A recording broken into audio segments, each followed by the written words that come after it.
तो किसी ने पूछा कि पढ़ते समय बहुत ज़्यादा विचार आते हैं, क्या करें? और एक और किसी भाई साहब का कमेंट था कि विचारों को कंट्रोल कैसे करें? जो हम चाहें वही सोचें। तो जो हम चाहें वही सोचें, ये तो बहुत एडवांस्ड स्थिति है। पर ये हो सकता है कि आपके मतलब की जो चीज़ें हैं अ, उनको आप बार-बार, बार-बार दोहराते रह सकते हैं मन में। जैसे आप यहाँ से कहीं जा रहे हैं, मैं ऐसे करता था बहुत पहले जब मैं अंग्रेज़ी सीख रहा था, तो मैं कुछ जैसे नए प्रकार के सेंटेंसेस हैं, उनको लिख के जेब में रख देता था और उनको दोहराता था मन ही मन में चलते हुए। और बीच में जैसे भूल गया कि ये क्या था, तो निकाल के फिर उसको पढ़ता था, जब-जब खाली समय हो। ऐसा आप करेंगे, तो काफ़ी हद तक आप सार्थक सोच रहे हैं। जैसे कॉम्पिटिटिव एग्ज़ाम की आप तैयारी कर रहे हैं और ये फ़िज़िक्स, केमिस्ट्री, मैथ वग़ैरह है तो इसमें सूत्र होते हैं बहुत सारे।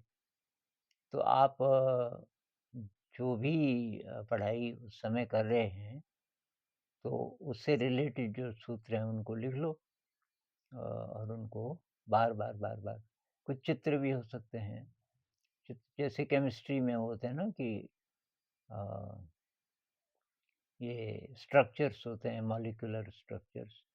तो वो अगर नई चीज़ है आपके लिए तो ये हो सकता है कि उससे थोड़ा आपका दिमाग अच्छी चीज़ों में लगा रहेगा। अब ये पढ़ाई करते समय बहुत विचार आते हैं, तो एक वीडियो मैंने बनाया था डिसिप्लिन एंड कंसिस्टेंसी। तो वो भाई साहब कह रहे हैं कि वो तो मैंने देखा वीडियो लेकिन मुझे फिर भी मदद नहीं मिल रही। ये पढ़ाई करते समय मन इधर-उधर चला जाता है। तो भाई मुझे लगता है 2 कारण हो सकते हैं। एक तो वो इंटरेस्टिंग नहीं है पढ़ाई, आप बहुत ज़बरदस्ती कर रहे हैं। तो अगर आप ज़बरदस्ती कर रहे हो, तो आप गलत दिशा में हो, छोड़ दो उसको। बहुत सारे विद्यार्थी प्रेशर के कारण मर-मर के अ, तैयारी कर रहे होते हैं। बिल्कुल इंटरेस्ट नहीं है, लेकिन डर है क्योंकि पेरेंट्स भी उधर ही धकेल रहे हैं, आप ही के मन में भी है, ये नहीं करूँगा तो फिर क्या होगा? अरे वो हज़ारों-हज़ारों लोग हैं, हज़ारों क्या करोड़ों लोग हैं जो कि बहुत अलग-अलग प्रकार की चीज़ें करके खुशी से ज़िंदगी जी रहे हैं। इसी में निकलना ज़रूरी थोड़ी है। और निकल भी गए डर-डर के, तो कहाँ पहुँचोगे? क्योंकि डर तो गया नहीं ना अंदर से, वो नहीं जाएगा। तो यार एक ज़माना था कि इस उम्र में 18, 19, 20 साल में युवा लोग घर से निकलते थे सत्य की तलाश में। तो वो करो आप कि किसी ऐसी चीज़ के पीछे पड़ो जो आपका पैशन हो। एक वीडियो मैंने बनाया था, फाइंड योर पैशन। पैशन जिसमें दिल लगे, ऐसी कोई तो चीज़ होगी, ज़रूरी नहीं कि वो दिमाग की हो, हाथ की भी हो सकती है। तो ये विचार इसलिए आ रहे हैं कि या तो आपका विषय इंटरेस्टिंग नहीं है बिल्कुल भी, आप ज़बरदस्ती कर रहे हैं तो उसको छोड़ दो। दूसरा ये हो सकता है कि दिमाग की शक्ति कमज़ोर है, शक्ति कम है, तो शक्ति बढ़ाओ। थोड़ा-थोड़ा मेडिटेशन का अभ्यास करो। मेडिटेशन से पहले ज़रा प्राणायाम कर लो। खाना नेचुरल खाओ, खाने पे बहुत ध्यान दो। एक्सरसाइज़ करो, रोज़ विगरस एक्सरसाइज़ करो। फ़ास्ट इंस्ट्रूमेंटल क्लासिकल म्यूज़िक लगाओ जो आपको बहुत पसंद हो। पता करो कौन-सा पसंद है। उसके साथ बॉडी मूवमेंट्स करो। ब्रह्मचर्य का पालन करो।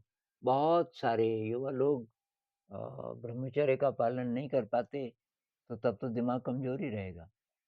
अब आप कहीं पढ़ोगे यूट्यूब में कहीं और कि ना जी उसमें कुछ नहीं है, तो आपकी मर्ज़ी है।